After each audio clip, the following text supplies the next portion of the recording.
in North America, the Americas, and Europe is also very troubling.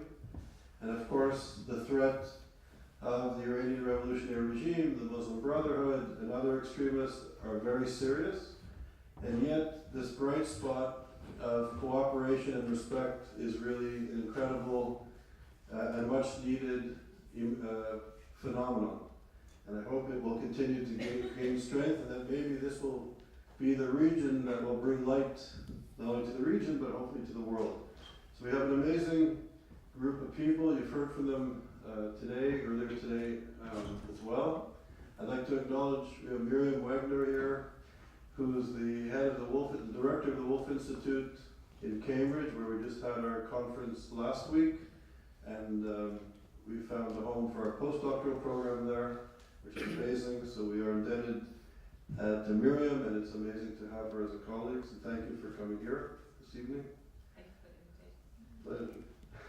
So without further ado, I'm going to invite our first speaker, Dr. Elie from the New Trends Institute, which ISGAP signed a memorandum of understanding with recently, and Haris Rafiq is outside for a minute, and I visited the offices about 5 or 6 weeks ago, and it's amazing that they participated in the conference at Cambridge, and Dr. Elie came all the way back to be with us this evening from his home in the United Arab Emirates, so it's great that he's here. And I'm going to play his speech, and then you can take some questions. I know Dr. Elie has to return back to the airport, so he'll be the first speaker. So I'm going to start your speech, which has been recorded. السلام عليكم ورحمة الله وبركاته.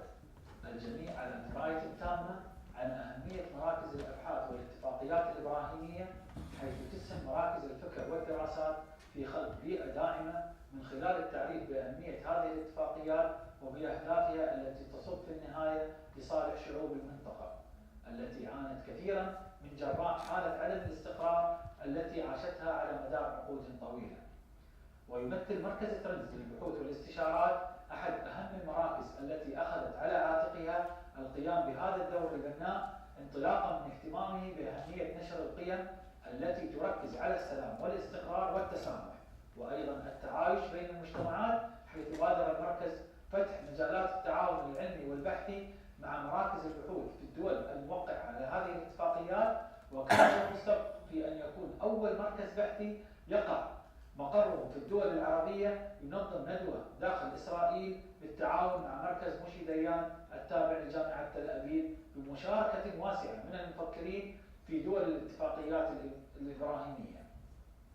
كما سعى المركز إلى التعريف بهذه الاتفاقيات وبأهميتها من خلال مجموعة من الآليات العلمية والعملية، ومن بينها أولا نشر الأوراق البحثية التي تتناول بالنقاش والتحليل كافة أوجه هذه الاتفاقيات وأهميتها وكيفية تفعيلها.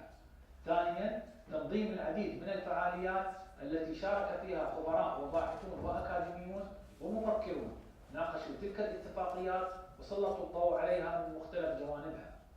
ثالثا توقيع الشراكات البحثية مع المراكز الفكرية في دول الاتفاقيات وخاصة في إسرائيل، حيث تم توقيع اتفاقيات شراكة بحثية مع العديد من المؤسسات البحثية الإسرائيلية، من بينها معهد القدس للدراسات الاستراتيجية ومركز موشي ديان ومتبي وغيرها. ومن المبادرات المستقبلية سيقوم المركز بتنظيم ندوة مهمة في شهر سبتمبر المقبل بالتعاون مع معهد جيجو للسلام بمشاركة نخبة من صناع القرار في هذه الدول، وكذلك الحدث الأهم في سبتمبر بتاريخ 27 و 28 وللمرة الثانية على التوالي سيقوم المركز بتنظيم مؤتمره السنوي الثاني تحت عنوان الأمن المستدام في الشرق الأوسط، تحديات وفرص التغيير المناخي بالتعاون مع أتلانتيك كونسل بواشنطن. والسلام عليكم ورحمة الله وبركاته.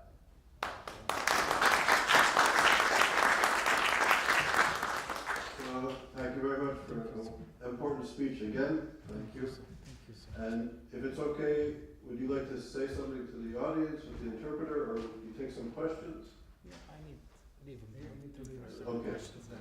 Okay. Thank you so much. No, shukran. Thank you so Thank you. much.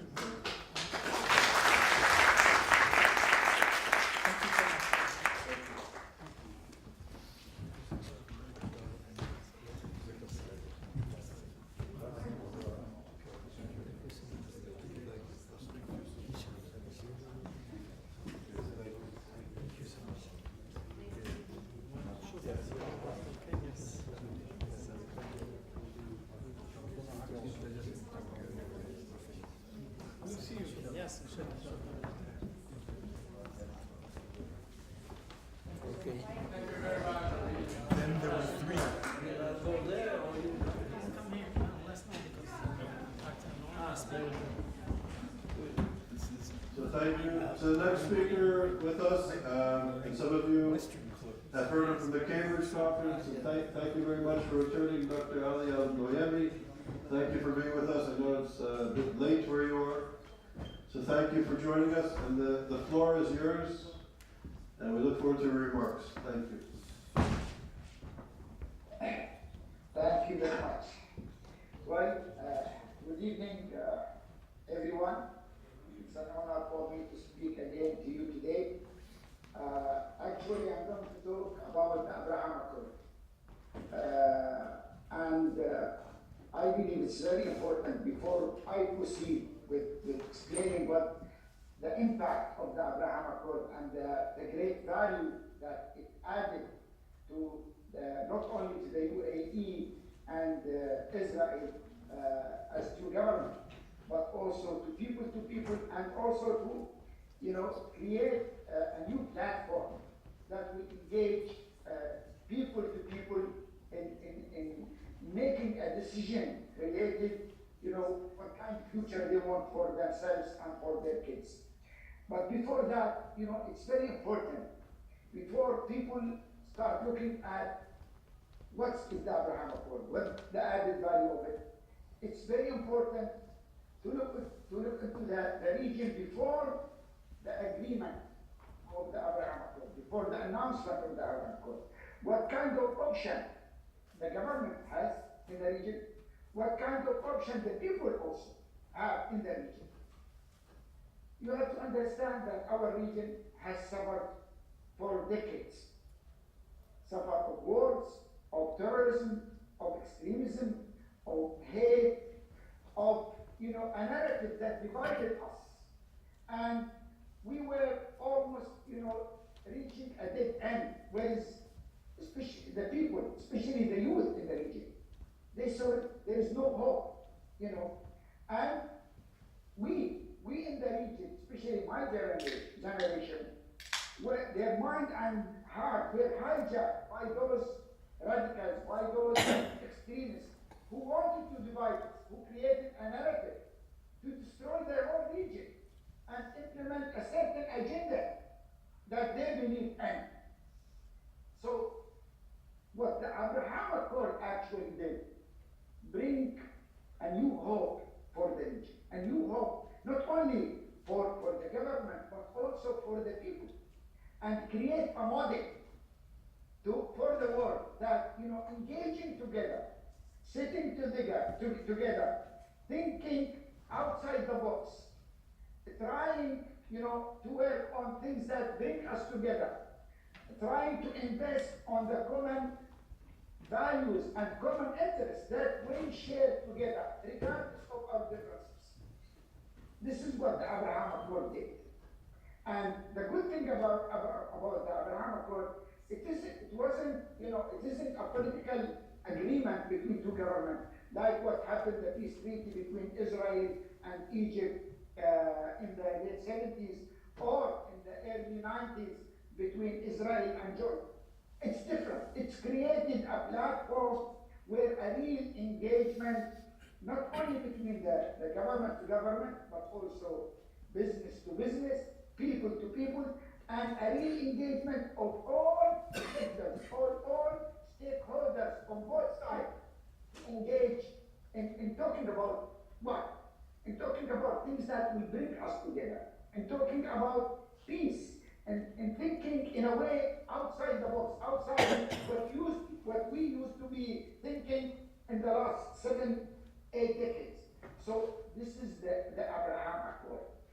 It is the only hope that we see, bringing a change to the region, and a change that will benefit everyone, not only Emirati and Israeli, but all those who are part of our region. And this is where you will see the real impact that, Bahrain joined immediately, later on Morocco, Sudan also was on board, and then the Abraham Accord initiative started warming up the peace between Israel and Egypt, between Israel and Jordan, and also it started also building bridges between Israel and Turkey and other Arabs and Muslim countries. This is some of the outcome that we see of the Abraham Accord. And this is why it's very important not to look at it as a political agreement. No, it's a comprehensive engagement. It's a new platform that creates a vision for the future for everyone. And this is where, we saw the real impact and the added value on our side in the UAE. We had Expo, and during Expo we had about 300,000 Israelis visiting Expo. This is something, if you talk about it, before 3-4 years, everyone would say, you can't imagine. It's impossible. No way that could happen. But because we start thinking outside the box, and we made a real engagement, and we kept the momentum, pushing the boundaries, trying to engage everyone, especially not only people to people, even the youth, from both sides. And this is where we see that, we regret that the Abraham Accord didn't happen for 10 or 20 or 30 years. I do understand that many outside the region, they don't understand yet the Abraham Accord. And they still think with the boundary that they use and the limitation and the stereotype that they had for many years that we had before the Abraham Accord. But, it's our region, and we are the one should take the lead. It's our responsibility, to make a decision related to our region, and we do expect from our friends, everywhere to support and to join in promoting this initiative regionally and globally. And this is where, I say this now, after the announcement of the Abraham Accord, I was approached by one European friend, and he said, Ali, after 2 weeks, actually, the Abraham Accord agreement was announced on August 13th, 2020. After 2 weeks, he called me and said, Ali, how come you didn't tell us about this initiative? I said, we didn't tell you because, frankly, we believe that you are part of the problem. You are not part of the solution. Because you still think in a stereotype that you've been approaching our region in the last, 40, 50 years. You didn't change, and you are not willing to listen to us. So this is why we didn't approach you. We started this initiative, and we move forward, and we hope that you will see the outcome of it and will join us. And this is where it's very important, for academicians to start thinking outside the box, outside what they used to do when they look at the issue and the crisis in the Middle East. We are not undermining the Palestinian cause, no. Actually, this is the only hope to create peace and to engage the Israeli and the Palestinians to come to the negotiating table and look into a real solution.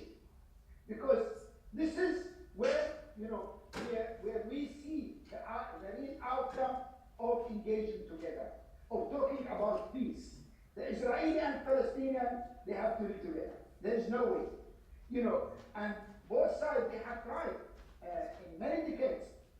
Other option, it didn't work. The only option they have is to sit together and accept each other, look into their right, both sides, and start, engaging in creating a peace and a new hope for their people with a better future. And once they do that, they will see not only the region, but the international community actually will engage and support that. And this is where I see that, academicians, they have to play a role in trying to bring Palestinian and Israeli academicians to sit together, to talk together, to try, to engage in creating a new narrative, a narrative that believes in coexistence, a narrative that believes in acceptance and respect, and to engage especially the youth, to play a role in bridging the gap, bringing the two sides,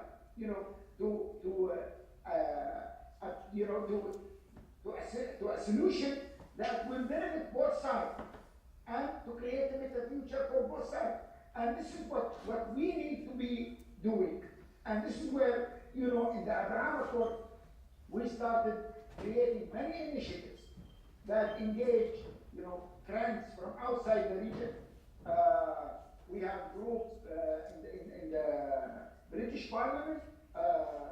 We call them the Abraham Accord group, and we have another group in the Congress, in American Congress. We are waiting for creating another group in the European Parliament and in other countries. We want, our friends outside the region to engage with us in promoting a narrative that will change the whole region. When we talk about peace, we want peace for all. We want a real engagement. We want to change, the narrative that, is common in the region. It's part of a culture in the region. And this is where we need support of everyone. And part of the impact that I saw of the Abraham Accord actually, for example, is talking about the Holocaust. This year, the National Holocaust Day, Remembrance Day, was celebrated in Egypt, in Jordan, in Bahrain, in UAE, in Morocco. This is, you never imagined that this will happen for 3-4 years. Now it's happening. And people starting to look into these issues with a different approach.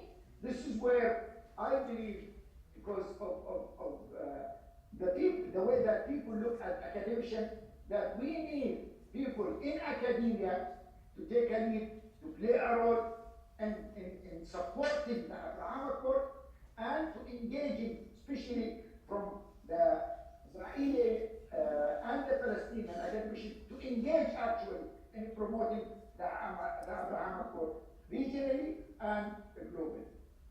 Thank you very much.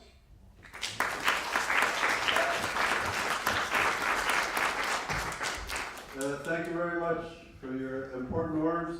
Would it be okay if we ask you a couple of questions from our group? Sure. Thank you. Yes, sure.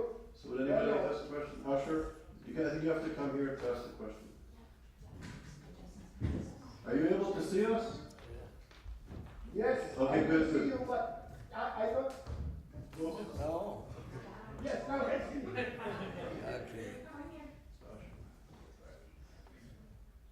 Hello, my name is Asher. Thank you so much for speaking.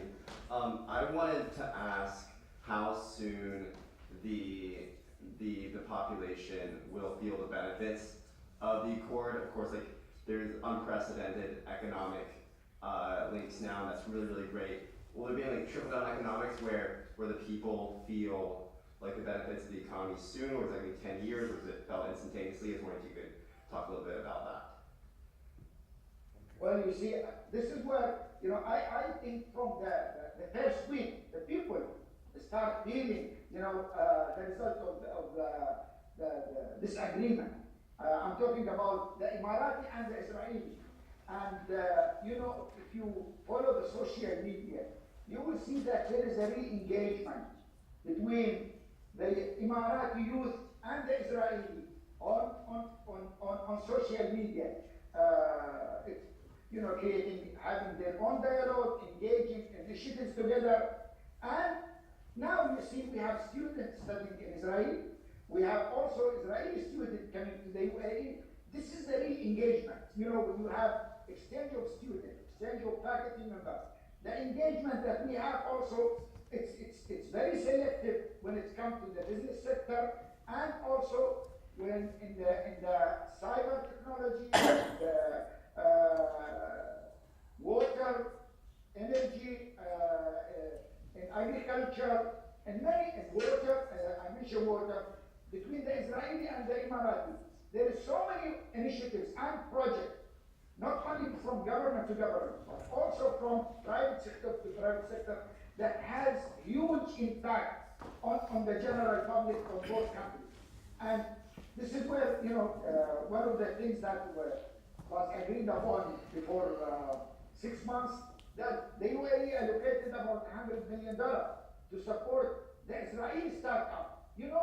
This is a real impact when you engage with those, who are innovative, who believe in themselves and believe that they can create something will visit the world.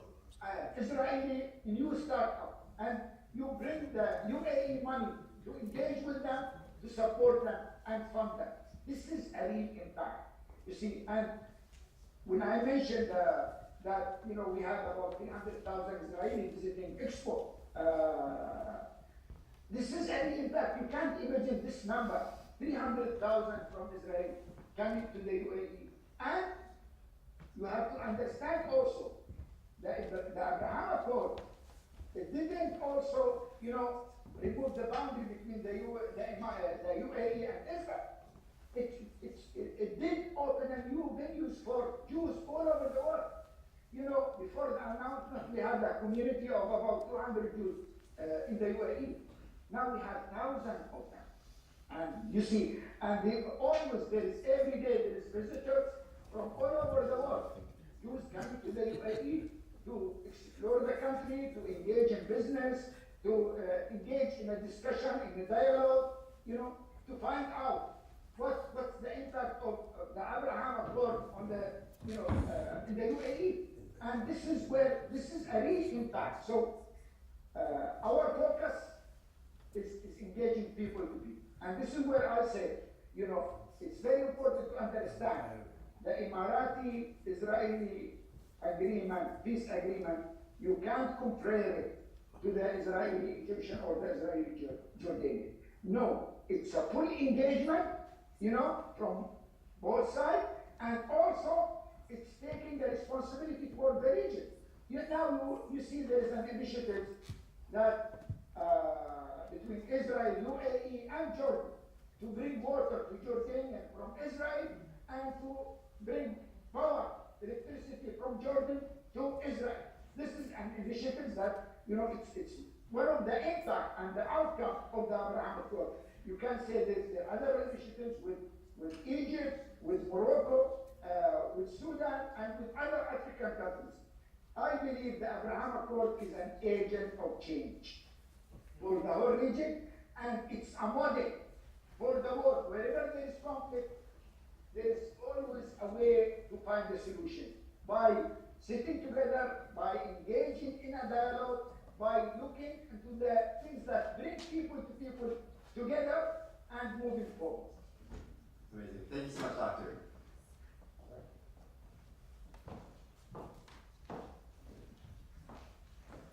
Hello, Dr. Ali. Nice to meet you.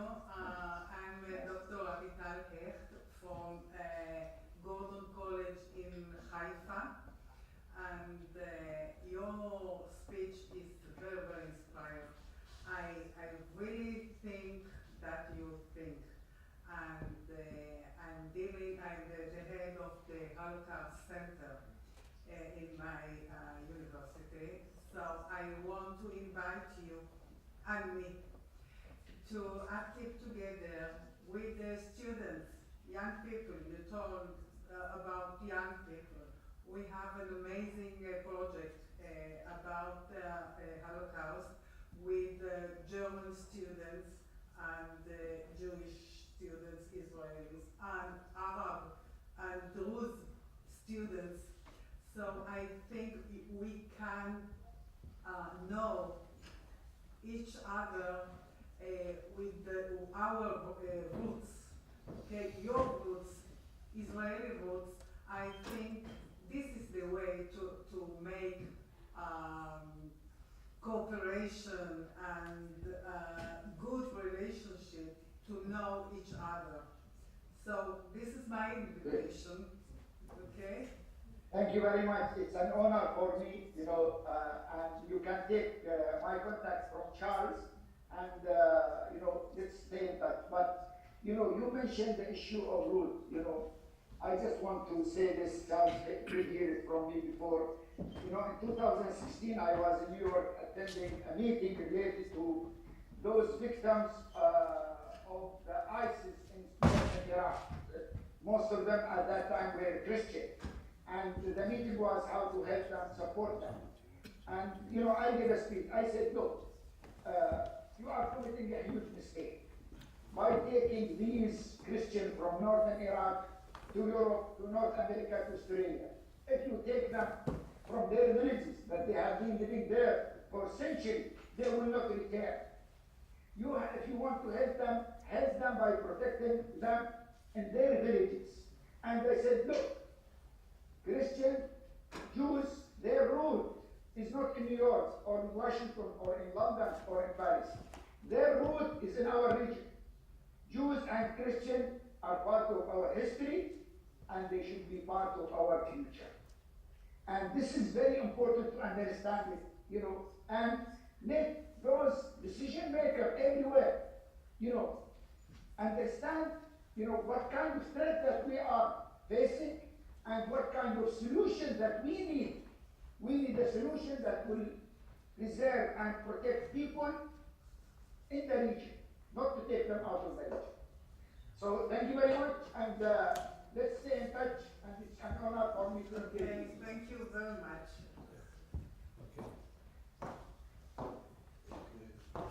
Thank you very much, Ali. And also, as one of our colleagues invited you to Haifa, other colleagues want to invite you to their university. So I'll give you a list and you'll tell me who to, I'll connect you to who you like. But I think there's many people in the room that would like to do work with you. Okay, so thank you so much for being here. You're welcome to stay. Now I would like to invite Natan Sharansky to address the group. Okay. So thank you very much.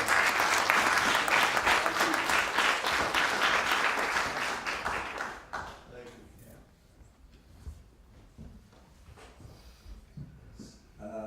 Thank you. Well, I will address this point that Dr. Ali said about that there was no hope and now there is a hope from a little bit different angle. I was against Oslo Agreement, and not 10 years after it, and not 1 year after it. My first article against, or that saying that Oslo Agreement is a big mistake, was like 2 weeks after it was signed, and there was a lot of enthusiasm and hope for New Middle East. And I said, that's not the way to bring peace, to impose on Palestinians dictator, and not to decide together with Palestinians, not to give them to decide above their heads. We want peace, we need strong dictator who will defeat Hamas. That's exactly the words, or that it is good that we are not speaking about some Democrat, because without free press, without the Supreme Court, without human rights organizations, he will defeat for us Hamas much quicker than we can do. And not only it was to impose on the people the dictator, it was also decided that in order it will be our dictator, we'll have to give him a lot of money, and $30 million every month, which belong to Palestinian people from Texas, were transferred to his private account in order to make sure that he will be working for us and not for somebody else. And as I wrote, like 10 days after Oslo Agreement, I said that the only way for dictator to stay at power is to have external enemy. There will be no better external enemy than Israel. And you know what we had then, that the new generation of Palestinians hates us even more than before, and all the beginnings of the civil society of Palestinians, with their relatively independent press, with a lot of debates about how should be our political future with different parties, that was the end of it. Because now there had to be control of one person who wants to make peace, because he came as a part of the agreement between leaders of Israel and the leaders of the United States of America. So, and by the way, then when I wrote my article and spoke with some of Israeli leaders, they said, it's all good, but it's very naive. starting developing civil society, it takes another 30 years. And we're going to have peace in 3 years. So 30 years pass, we are not closer to peace. And then comes the blessing of Abraham Accords. And some people can say, well, but Abraham Accords is not exactly with developed democracies. But that is people to people, it's not from imposing on anybody. And that's the big difference that Professor Ali is right. It's not like agreement with Jordan, not like agreement with Egypt, because though agreement which was signed by Sadat, keeps it, was still in action. But you understand that until this day, if some, let's say, singer will decide to come to Israel for a few concerts, all the public opinion will be against him, it will be the end of his career. That's kind of peace which is brought from the top and not accepted by the society. With Abraham Accord, the moment it was signed, there are, I did something, no? There are businessmen who are competing to joint ventures, there are art directors who want to make mutual films, hundreds of thousands of tourists in both directions, unbelievable, something unheard of, because people are thirsty for peace. And no doubt that as a result, civil institutions will be built. But you want to, in an actual world, when it goes from the grassroots, from the desire of the people, that helps to have a civil institution. And then, inevitably, it will influence on our relations with Palestinians. First, it will be Palestinian businessmen who will be involved in these joint ventures, then social leaders, and then social institutions will emerge. So I'm very optimistic, I'm very excited, and I think that finally we are on the right way, not to impose anything, but really to start building the peace together. Thank you.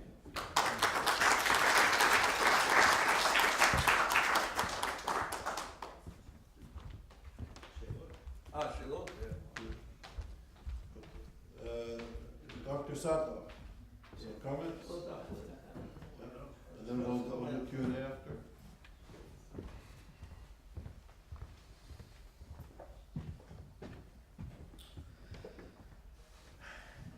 Oh my gosh. Just stand back. First, I just want to say, I don't know if he's on the line, but it's a pleasure to be on with Dr. Nuaimi, if he's still there. A great and good friend. Nice to see you, Ali. So I want to say something about a topic we haven't discussed, and it's to inject a little dose of realism on an issue of enthusiasm that has captivated a lot of people, especially since Joe Biden went to Saudi Arabia and was able to negotiate overflight rights and future Hajj direct flights for Israeli Arabs going to Mecca. And that is whether the Saudis are about to be, sometime in the near future, the next and perhaps the biggest Arab state to normalize with Israel. There's an enormous amount of effort that's going into this, a lot of enthusiasm, a lot of expectation, a lot of hope that yes, the Emiratis are terrific, yes, the Bahrainis are wonderful, but the big enchilada, as we say in America, are the Saudis. And when they finally come out of the proverbial closet and have an open, normalized relationship with Israel, then we can say that this Arab world, inter-Arab, Arab-Israel conflict has truly come to a close. Doesn't mean that there isn't a serious Israeli-Palestinian conflict, but the Arab state conflict with Israel will, for all intents and purposes, have reached its closing moment. I don't think it's going to happen anytime very soon, because I don't think we're asking the right question. And the right question is not are the Saudis about to normalize with Israel, what it would take for the Saudis to normalize with Israel. I think the better question to ask is, Where on the list of national priorities for Saudi Arabia does one find normalization with Israel? Because there's so much that's happening in Saudi Arabia today that the Emirates did already over the last 50 years. But there's so much happening in Saudi Arabia today that it's a mistake to look at it through a very narrow lens of just the question of when are they going to normalize with Israel. And the Emirates have already been through equality for women, an enormously high percentage of female workforce participation in the UAE. The Emirates have already been through, for decades, the question of non-Muslim prayer. You find synagogues, churches, Buddhist temples, you name it, in the Emirates. The Emirates have already been through the question of alcohol consumption. Go to Dubai, it's like Vegas in some parts.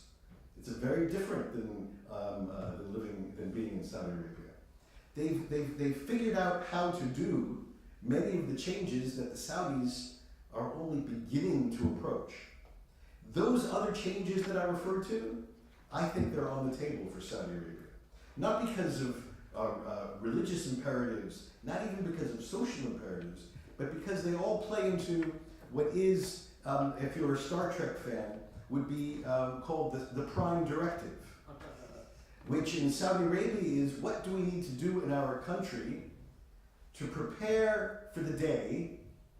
The actual date doesn't matter, 30 years, 40 years, 50 years, but to prepare for the day when having oil be our great national resource is not going to sustain us any longer as a country. Everything in Saudi Arabia these days is funneled, in my view, through that fundamental lens. And so I'll just take these two items that I just referred to. Alcohol and non-Muslim prayer.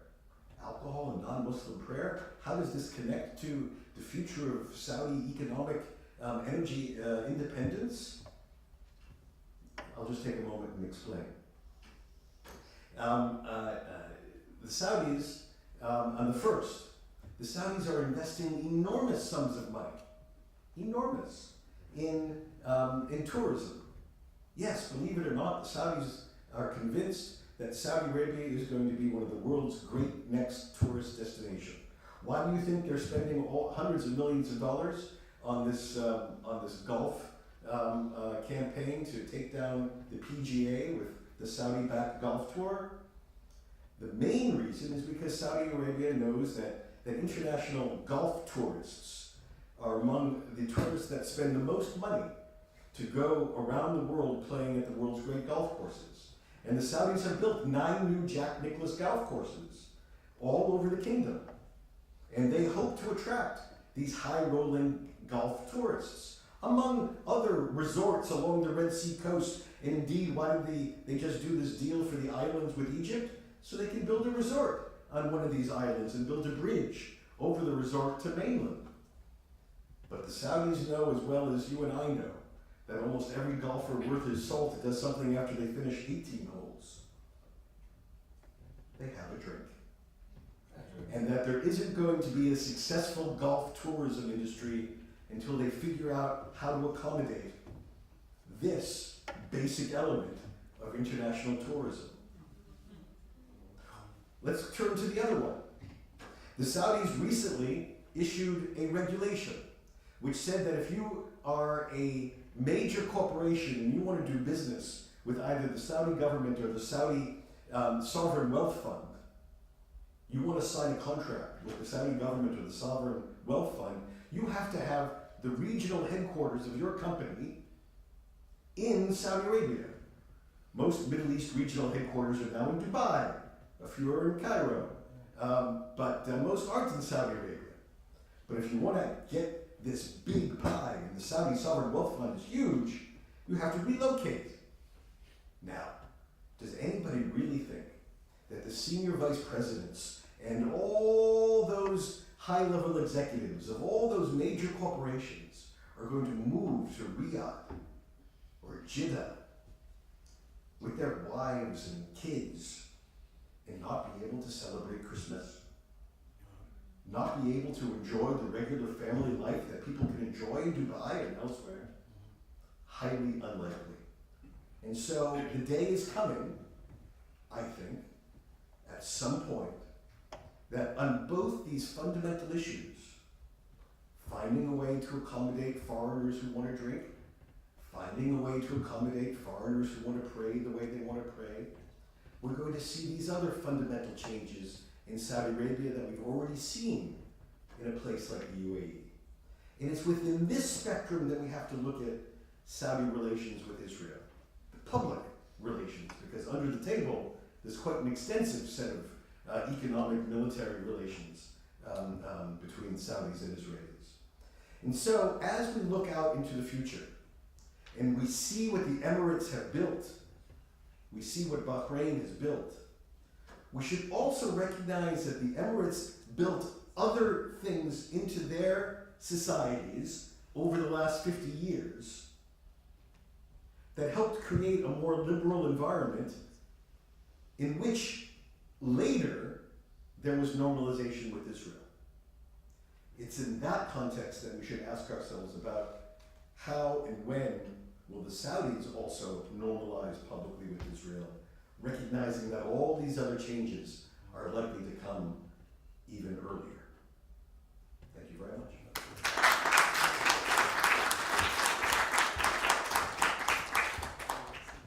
Rob, thank you very much for your unique and important perspective, bringing another dimension to the issues. Thank you. Rabbi Abadie, the floor is yours.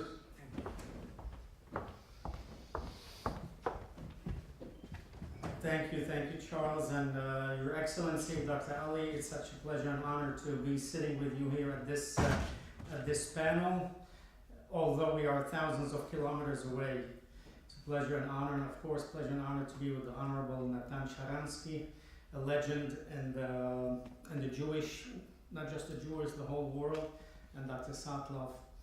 Pleasure and honor. So I will speak about the Abraham Accords from my vantage point as a rabbi, as a spiritual leader, and to say that the Abraham Accords have infused a new life into the Jewish community of the Emirates and also of the entire Gulf.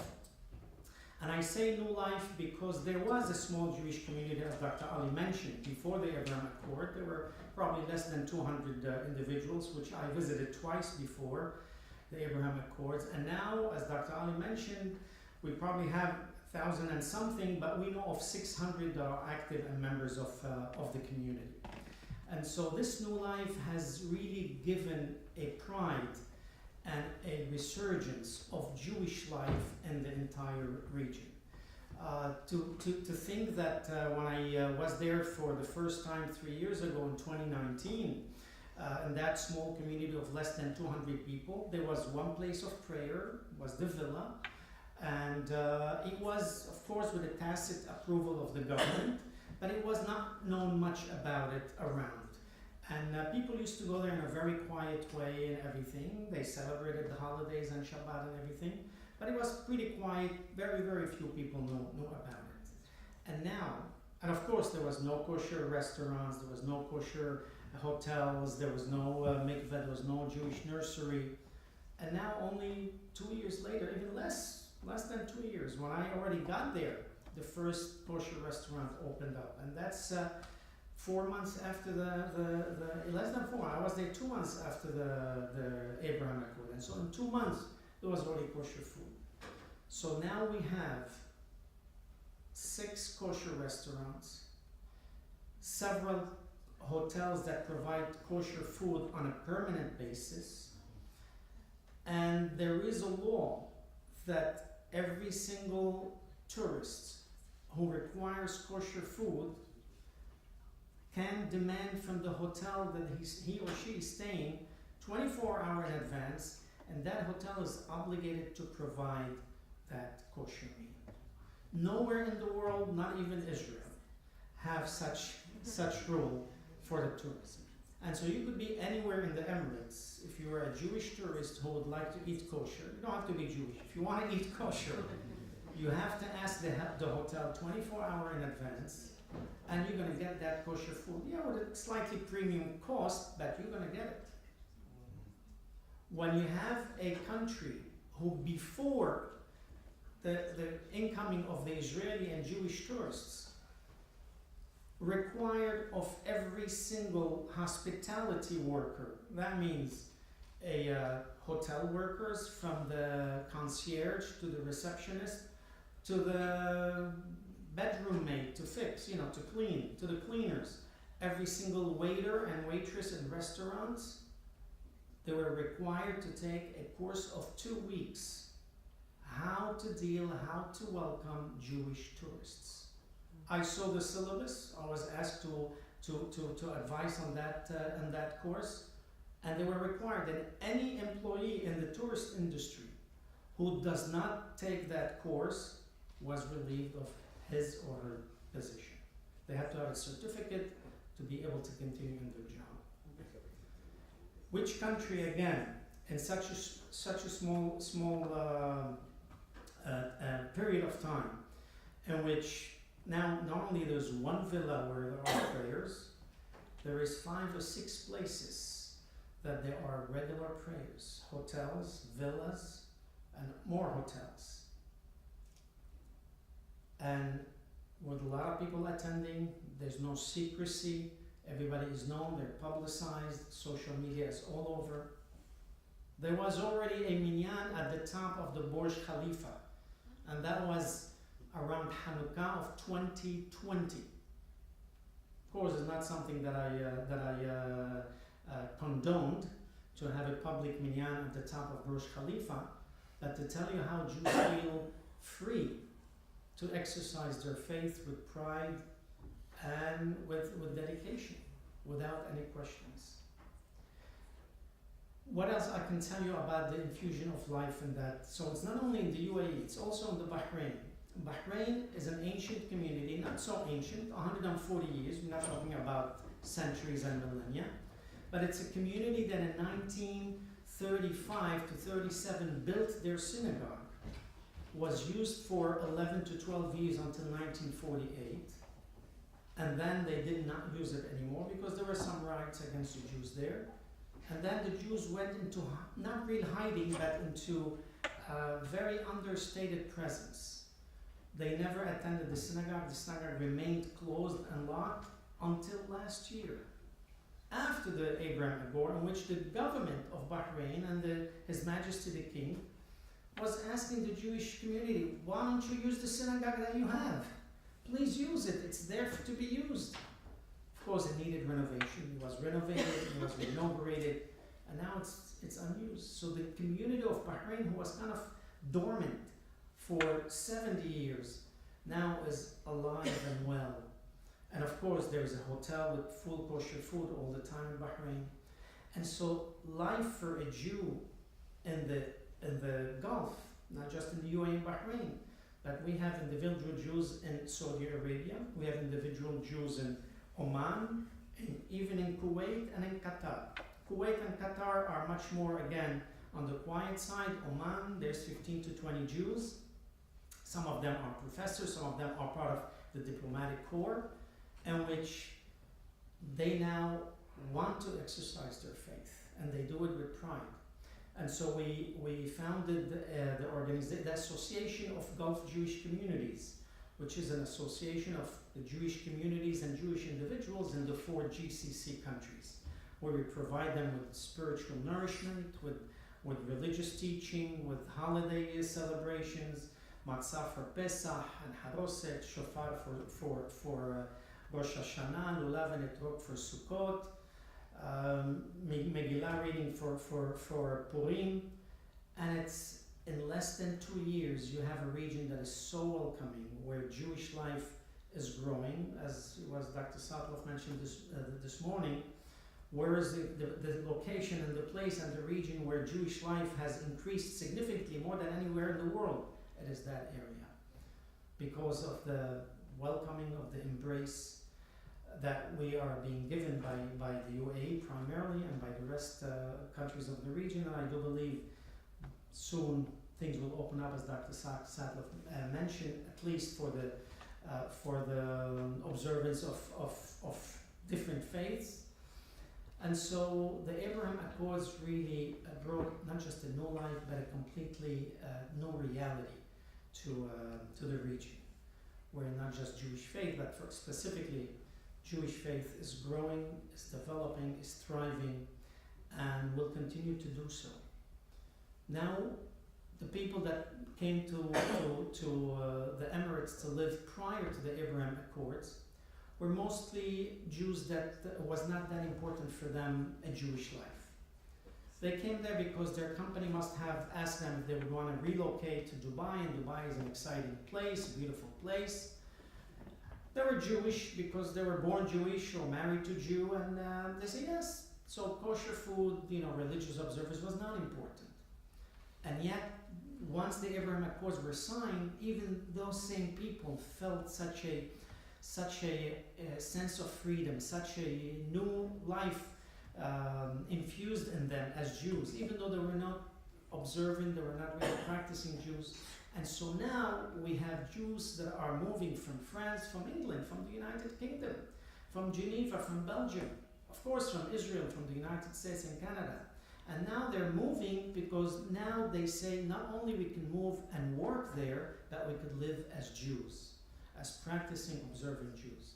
We have kosher food, we have mikveh, we have education, we have, of course, places of prayer. So it has changed the region completely. And I do believe, and I am very optimistic, that the entire region will eventually open up, change. And I think that will be, I'm not a prophet and I'm not a future, teller, a foreteller. But I'm going to bet that the region will become the next great diaspora of Jews, if you will. But it will be the closest one to Israel. Thank you.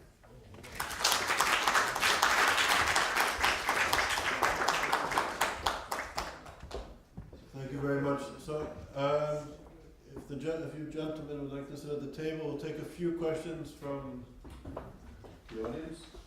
And can we put on show the participants?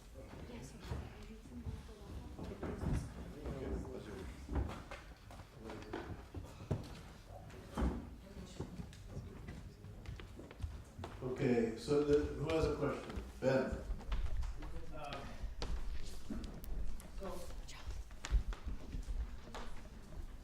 It is gratifying to see the potential international ramifications of this deal and the movement away from immediate existential threats from other states for Israel.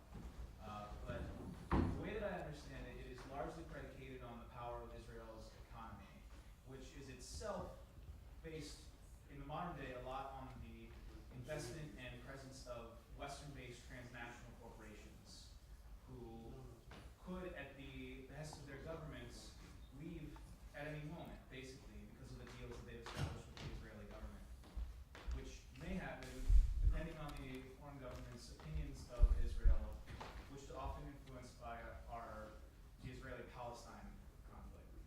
So my question is, could this lead to a more stable situation for itself, basically, by creating a better situation for Israel-Palestine?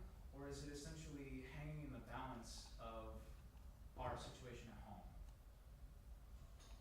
Basically what I'm asking is this going to have ramifications for Israel-Palestine, or is it just international? That's something not me. Yeah. Sure. Yeah. Definitely. But it's not contingent on it. So, I'm sorry, you want me to use this thing? Yeah. Sure. There's definitely an impact.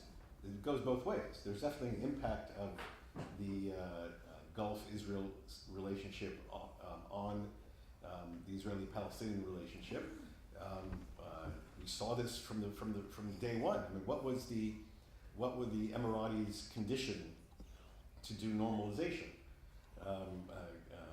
It was that the Israelis suspend efforts to annex territory in the West Bank for a minimum of 4 years. We will begin to see how the Israelis define their own priorities in 2 years, when those 4-year period comes to an end, and depending on what the government is in Israel, we'll see whether or not they choose to, go in the route of annexation, which I think is highly unlikely, or they want to build on the relationships that they've built within the Gulf. So that's one area in which there's the connection. And the other area is the one where, at the other end of the spectrum, what you're suggesting, which is to what extent will progress between Israelis and Palestinians provide a firmer anchor for what Israel is doing with Arab states more broadly around the region. One hopes that that's the case, and you're seeing incremental movement in that direction. Palestinians are becoming a little bit more interested, for example, in what happened at the Negev summit and the creation of 6 different working groups of Israel and its peacemaking Arab states on all sorts of practical issues: food security, energy security, you name it. Now, they don't want to go all the way to join that because there's still this psychological barrier that it means giving up something. I think it's a big mistake analytically, but it's not my role to tell them they're right or wrong. But they want to get more involved in that, which is good. And the more involved that they do get, the better off everybody is, because as you say, it provides a firmer anchor for the regional stuff. But if you're asking me, does there have to be a final Israeli-Palestinian peace for this to survive? No. What there can't be is the opposite. There can't be the final end of any hope for Israeli-Palestinian peace. At that point, this is in trouble.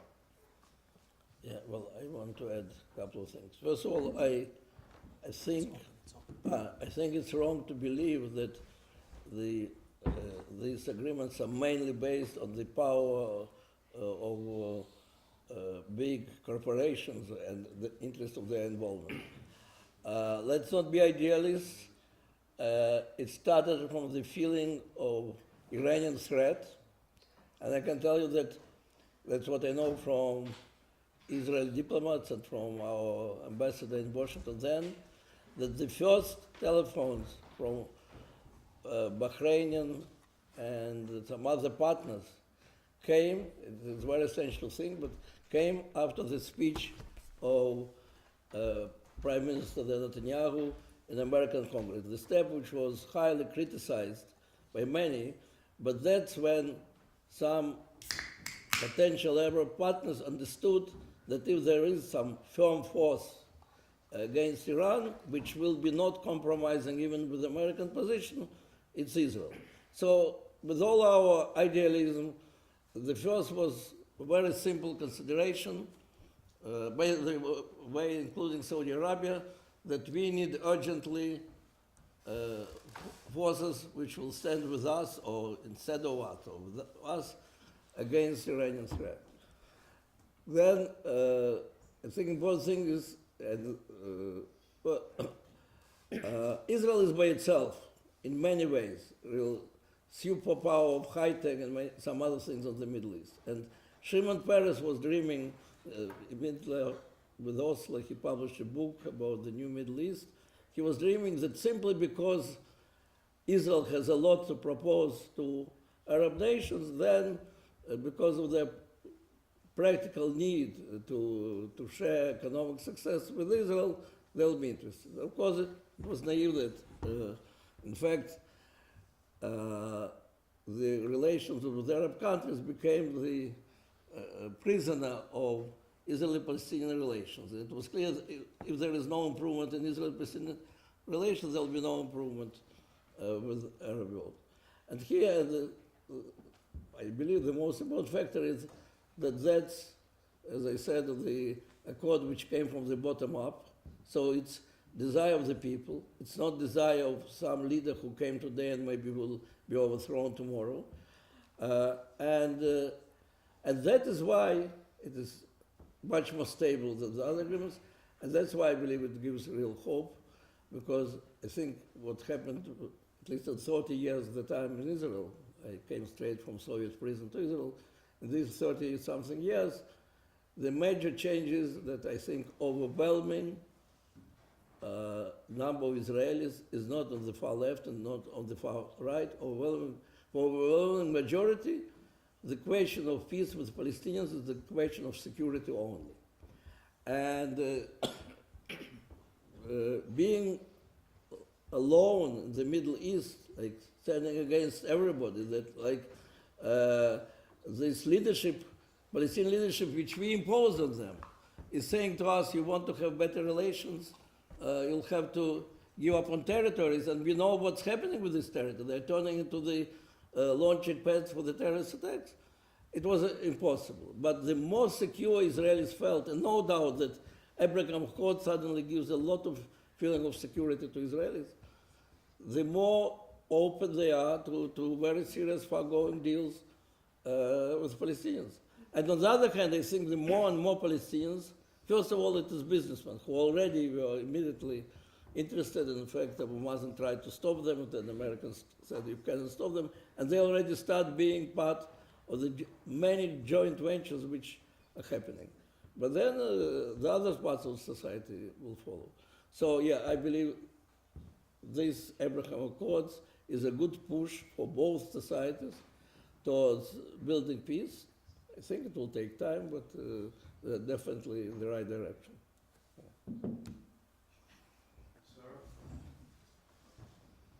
So I have a question more about the geopolitical question about the part that the United States has been playing in the Middle East. I feel like it's a bit erratic at some times. So in one hand, and this is how I perceive it, they're trying to build a deal with Iran. And the other hand, they're trying to build this block of security for all these other countries, or they're supporting it. So I would like to understand more if, where are they, you know, with this whole situation? I know there's two different governments, and that's part of it, but as an international analyst, it's kind of weird that they're doing both at the same time. Good question. Well, look, we are now in the third administration in a row, Obama, Trump, Biden, whose basic premise is to lower Americans' profile in the Middle East and to diminish our vulnerability, our exposure to Middle East shocks and crises. This is the Trump and the Democrats agree on very little, but one of the things they did agree on, one of the things that Obama and Trump and Biden agree on is they wanted to shrink America's exposure in the Middle East. And so the question was how to do it. So Obama,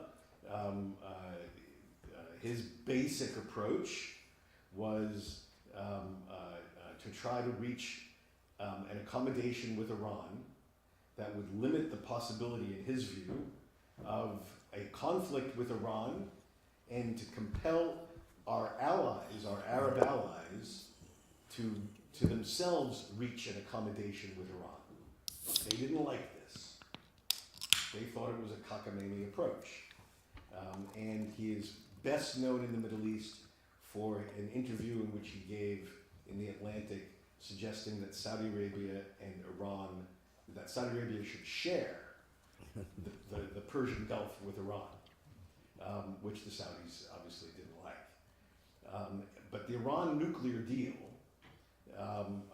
again, we can agree, we can disagree on it, I wasn't a fan, but the basic idea is to cap a terrible problem for any American administration and to kick it down the road a long way, or at least what seemed to be a long way in 2015. Donald Trump came in, had the same strategic objective. He wanted to get America out of everything, right? He wanted to get us out of NATO, wanted to get us out of Asia, wanted to get us out of the Middle East. He couldn't quite get us out, but he didn't want to keep us engaged. And so he ripped up the Iran nuclear deal, but he didn't put anything else in its place. He didn't offer a different alignment with our allies, really, to shore up our allies. When the Iranians attacked Saudi Arabia, as they did against the Aramco facilities, we did nothing. And so he was also known, other than his one, bumping off an Iranian military leader, he was also known in the Middle East for actually not reacting to Iranian provocations. And then, Joe Biden, his first major step was to withdraw from Afghanistan, which went over like a lead balloon in the Middle East. Oh my God, it's a clear, visible sign of American retreat.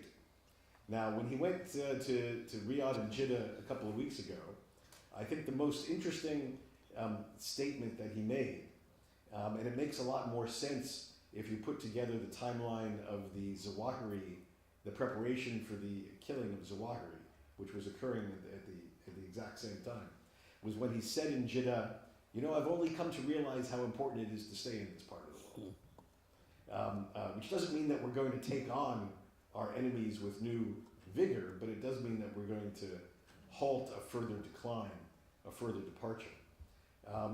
But the bottom line is that they all tend to agree. They just disagree on their tactics. But there's a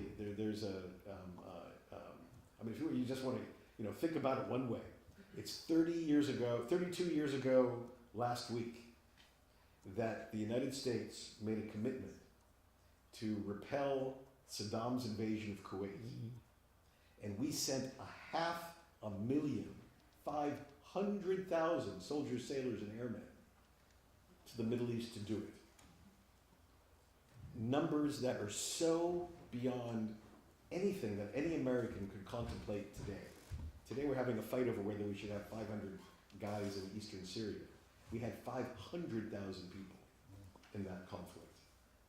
And that just gives you a sense of how far the center of gravity of American strategy has moved over the last 30 years. Just to carry on this point, for Rob, some will say a diminishing role of the United States in the region. Others look at the United States as a weakening power, a power that can no longer be relied upon. The fact that people in the Middle East or parties in the Middle East perceive the United States as weakening and something that can't be counted on as it was in the past, is this driving the coming together of different interested countries in the region? Is it a withdrawal of the United States promoting peace in the region? So there are some who say that the reason why the Emirates and the Israelis have found each other is because the departure of America from the region is leaving these small but powerful states on their own. Actually, I think that neither the Emirates nor the Israelis think that they're alone, and they still rely very much on the American role in the region. But that role has evolved. There's no doubt about it. I mean, one variation of that Saddam Kuwait lesson that I mentioned a moment ago is something that I've heard a lot around the Middle East the last 6 months, which goes like this. If, it almost sounds like a Talmudic, you gotta imagine the intonation. If 30 years ago, America went all the way to the Middle East when a big country tried to swallow a small country and used its own forces to expel in a fairly insignificant place. And then 32 years later, America refuses to send one of its own forces to the heart of Europe when a big country tries to swallow a small country. And in effect, our policy in Ukraine is to fight to the last Ukrainian, right? We don't call it that, but that's really what our policy is. Then, if we live in the Middle East, what are the chances that America is ever going to come back here again to help defend a small country that gets eaten by a big country? Very, very, very, very slim. What's the other lesson that many Middle Eastern governments take away from this? Why did America go into Kuwait but not into Ukraine? Why did we go and get rid of Saddam but not the North Koreans? Why did we get rid of Gaddafi? Some countries have nukes and other countries don't. And one of the sort of meta lessons that Middle Eastern leaders are taking from the current situation is, if you have a nuclear capability, chances are far less likely that some big bad bully is going to come and try to swallow you up. And we have to worry about that over the next decade and more, that more and more Middle Eastern countries are going to think that getting nukes is in their interest. But with this Talmudic wisdom, you can say that it is because of the diminishing role of America. Putin went to Syria and Putin went to Ukraine. And there is no doubt, that I know directly from people in Moscow, that this was the major factor for Putin to decide both things almost simultaneously, almost with a few weeks. So America didn't respond then, but now when, because Russia went to Ukraine in such a frightening way for the free world, they are involved. They are not sending their soldiers, but they are unprecedentedly involved with others. So it gives the hope that then they will be more involved also in the Middle East. I would say yes to this, if that were the original American approach. No, what was American policy when the Russians invaded Ukraine? Yeah. It was to offer Zelensky how to escape, a ticket out. And modern things, Biden said, if it will be small aggression, we will not interfere. Only when the Ukrainians showed remarkable resilience did they compel a change in our policy. The change in policy did not come from inside us. It came really from the Ukrainians. And yes, we reacted appropriately. But let's remember what our original intention was, which was, the Russians are going to overrun this country, and that'll be it. But look, it didn't happen in Iran in 2009. Americans didn't respond to the readiness of Iranians to fight. So theoretically, it could not happen also in Russia. But thanks God, the West was frightened enough by Putin, so they had to interfere. Okay. If I want to just add, I'm not a politician, but from observation, it seems to be that that's the modus operandi of the United States. Whenever they see that a country that has been supported by the U.S. is being overrun, the first thing they do is to offer safe haven to the leader. We saw it in Iran in 1979. We saw it in Egypt with Mubarak, and we saw it plenty with other places. So it seems, exactly. In Tunisia also the same thing. So it seems that that's the modus operandi of the United States. They immediately backtrack or back off and allow, because they hope that the new regime will be on their side. And then many a times they have been completely wrong about that. The same thing, they demanded the elections in Gaza, right? Democratic elections in Gaza, because they had hoped that if they show their goodness to the Hamas, to the leaders over there, they're going to be on their side. So they were wrong in Iran, they were wrong in Egypt, they were wrong in Tunisia, and they were wrong in Gaza. So I don't dispute many of the specifics, but I think we often get the big things surprisingly right. As Churchill would have said, after exhausting all the other alternatives.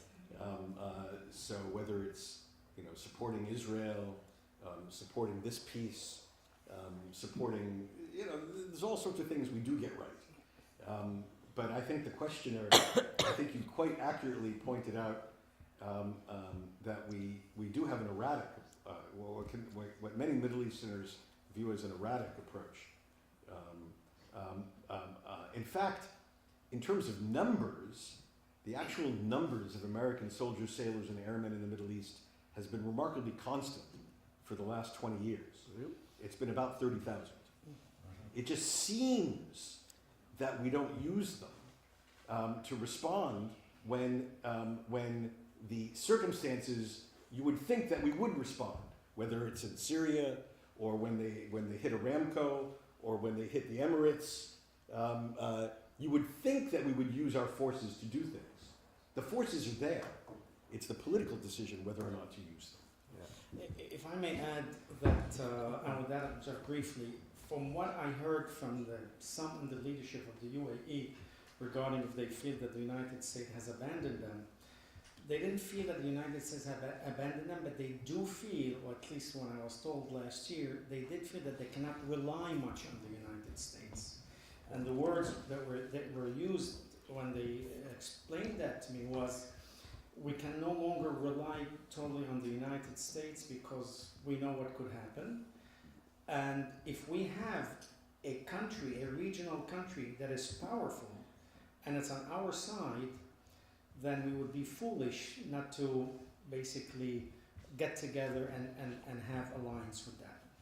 And I won't get into it, but there's also the withdrawal and the type of withdrawal from Afghanistan that sends shockwaves around the world. So final question, we're supposed to leave the room in 4 minutes.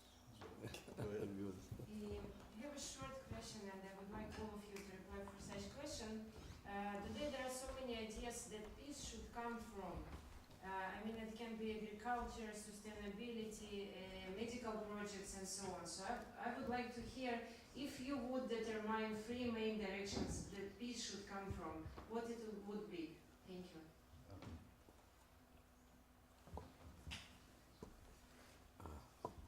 Well, I'll dare to say that, as I thought all these years, peace will come from developing civil society. And it seems like a crazy idea that developing civil societies in Arab countries. I was saying 20 years ago and say today that Arab society has the same right on the living in freedom as any other society. And the fact that we are ignoring this fact, trying to build peace, circumventing it, I think is a big mistake. The fact that today it's coming back, that's what gives me the big hope. Well, so freedom, then joining the modern high-tech world, the ideas, and that's definitely happening.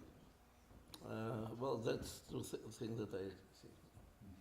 There are definitely many answers. So it's with a bit of trepidation, but actually I take the opposite view. Which it will come from dictators. It'll come from, well, I prefer to say it'll come from leadership. Well, that leaders help to set the agenda for their nations. That I mean, some of this depends on what you define as peace. I mean, if we waited for what Natan, quite legitimately calls for, we wouldn't have peace with Egypt, and we wouldn't have peace between Israel and Jordan. But we do, because they had visionary leaders who could force things at their people. Now it's not full, it's not complete, but it's a hell of a lot better than the alternative. And so I think that for me the main missing ingredient, one that we saw with MBZ, for example, who was the variable in the Abraham Accords, but we haven't seen in some other circumstances, is leadership. So I'm seated in the middle, and I'm going to take the middle of the road explanation. You definitely need leaders, and you definitely need grassroots. And I have seen it living in the region. The amazing change in the youth in the Emirates, the youth in Saudi Arabia, the youth even in Kuwait and in many other countries of the region. They have come, especially because of the internet and because of the social media. If you really analyze the social media coming from that region, you're going to see a tremendous change of heart. Youth that wants modernity, youth that wants relations with Israel, youth that wants technology. And so I think the approach is going to be coming from top to bottom and bottom to top. And that is what's going to make the peace in the future. if I may say, the difference between Egypt, Israel, Egypt, Jordan, and Egypt, the Abraham Accord, is that the leaders of Egypt and Jordan interest in the peace with Israel was most likely and most importantly security, stability of the regime, and money, right? And benefits from the United States. Now, the irony is that they use that to make peace with Israel, and then they use Israel as an external enemy to maintain the stability of their regime. Hosni Mubarak is the prototype of that example. He had 30 years to educate his population, if not to love the Jews and Israel, but to live at peace with Israel. And yet he did not. He allowed anti-Semitic propaganda, Israel propaganda, a series on television were against Israel, against the Jews. Only why? Because he needed to maintain his seat. And then when it was convenient for him, he ran for Israel for security, the same thing with King Abdullah of Jordan. I mean, without Israel and the United States, Abdullah would have been gone long ago. It is the security that Israel provides to him, the intelligence that they provide to him. So he uses the peace to shore his, and yet at the same time, he uses anti-Israel rhetoric to shore up his position. That's very unfortunate, where it's much more different than the Abraham Accord. Thank you. So, on behalf of everybody here, I'd like to thank the panel very much for a very special evening.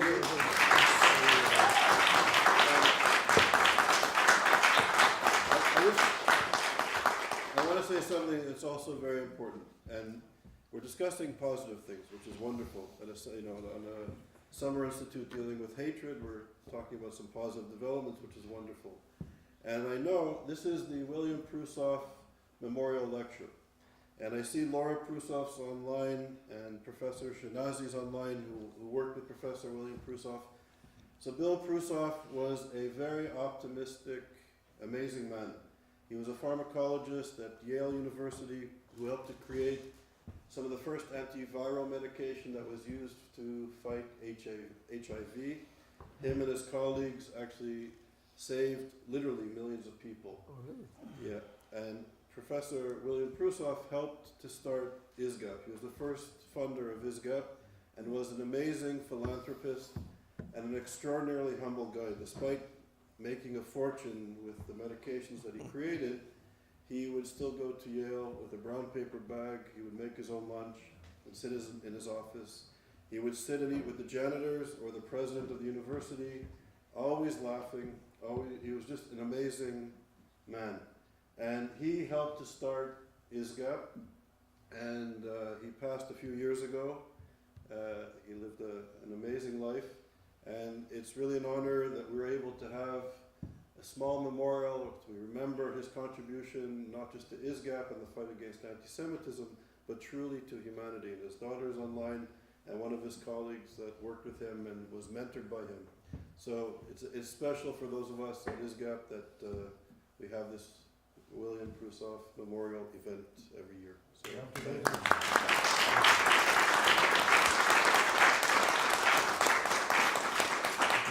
So now we go to the pub. And I just want to say goodbye. I won't be here tomorrow. I'm leaving tomorrow morning.